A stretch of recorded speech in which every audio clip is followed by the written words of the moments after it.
હવામાન વિભાગ દ્વારા આગામી 24 કલાક માટે રાજ્યમાં મધ્યમથી ભારે વરસાદની આગાહી કરવામાં આવી છે।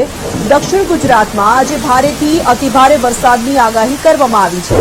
નર્મદા, ભરૂચ, છોટાઉદેપુર, સુરત, નવસારી, વલસાડમાં આજે રેડ એલર્ટ આપવામાં આવ્યું છે, જ્યારે સૌરાષ્ટ્ર અને મધ્ય ગુજરાતના કેટલાક જિલ્લાઓમાં ભારે વરસાદની આગાહી કરવામાં આવી છે, જેમાં સુરેન્દ્રનગર, અમદાવાદ, બોટાદ, ભાવનગર, અમરેલી, સાબરકાંઠા, અરવલ્લી, મહીસાગર, દાહોદ, પંચમહાલ, વડોદરા, આણંદ, તાપી, ડાંગમાં ઓરેન્જ એલર્ટ આપવામાં આવ્યું છે, જ્યારે કચ્છ, દ્વારકા, જામનગર, મોરબી, રાજકોટ, જૂનાગઢ, પોરબંદર, ગીર સોમનાથ, પાટણ, બનાસકાંઠા, મહેસાણા, ગાંધીનગર અને ખેડામાં યલો એલર્ટ આપવામાં આવ્યું છે।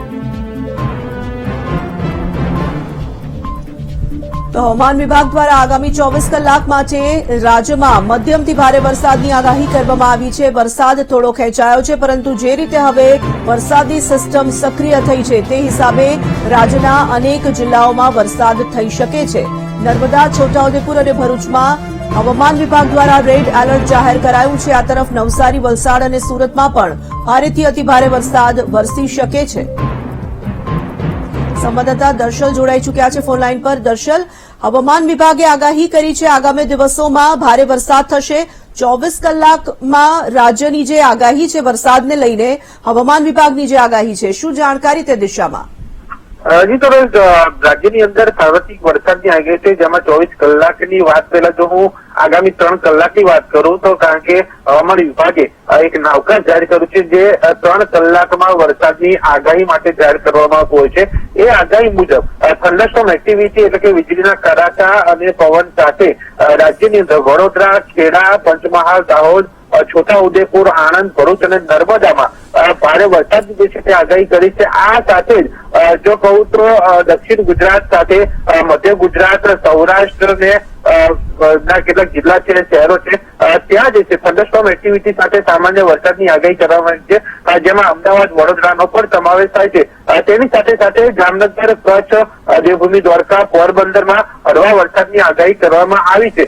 સતત હવામાન વિભાગની વરસાદી પરિસ્થિતિ ઉપર નજર છે અને આખી સિસ્ટમ ઉપર નજર રાખીને હવામાન વિભાગ જે છે તે અહીંયા આગાહી જે છે તે કરતું આવ્યું છે અને તેમાં નાવકા જે છે તે હાલ જાહેર કરવામાં આવશે, એટલે કે 2 વાગ્યાથી લઈને લગભગ અહીંયા જે કહી શકાય છે કે 5 વાગ્યા સુધીની આ આગાહી કરવામાં આવી છે। તેની સાથે દક્ષિણ ગુજરાતની અંદર આજે ભારેથી અતિભારે વરસાદ રહેવાની પણ આગાહી કરવામાં આવી છે, જેની અંદર તમામ જે દક્ષિણ ગુજરાતના મોટા ભાગના જિલ્લાઓનો સમાવેશ જે છે તે થઈ જાય છે। સાથે ગુજરાતના કેટલાક જિલ્લામાં ભારે વરસાદની પણ આગાહી કરવામાં આવી છે, એટલે કે રાજ્યની અંદર આજના દિવસે આ 3 કલાક ભારે તો છે જ, પરંતુ સાથે આગામી 24 કલાકમાં પણ વરસાદી માહોલ રહેશે, જેમાં ક્યાંક રેડ એલર્ટ તો ક્યાંક યલો એલર્ટ પણ આપવામાં આવ્યું છે। જે જગ્યા ઉપર તંત્રને પણ સીધી રીતે એલર્ટ કરવામાં આવી રહ્યું છે અને લોકોને પણ માહિતી પહોંચે તે પ્રકારના પ્રયાસો કરાઈ રહ્યા છે, જેથી કરીને જો ભારેથી અતિભારે વરસાદ હોય, કારણ કે જે પ્રકારે સુરતમાં વરસાદી માહોલ રહ્યો છે, વધુ વરસાદ પડ્યો છે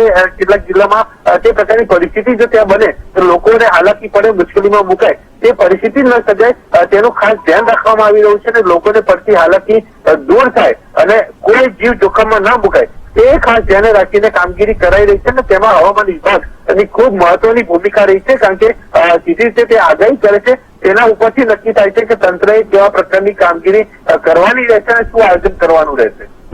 દર્શન, ધન્યવાદ।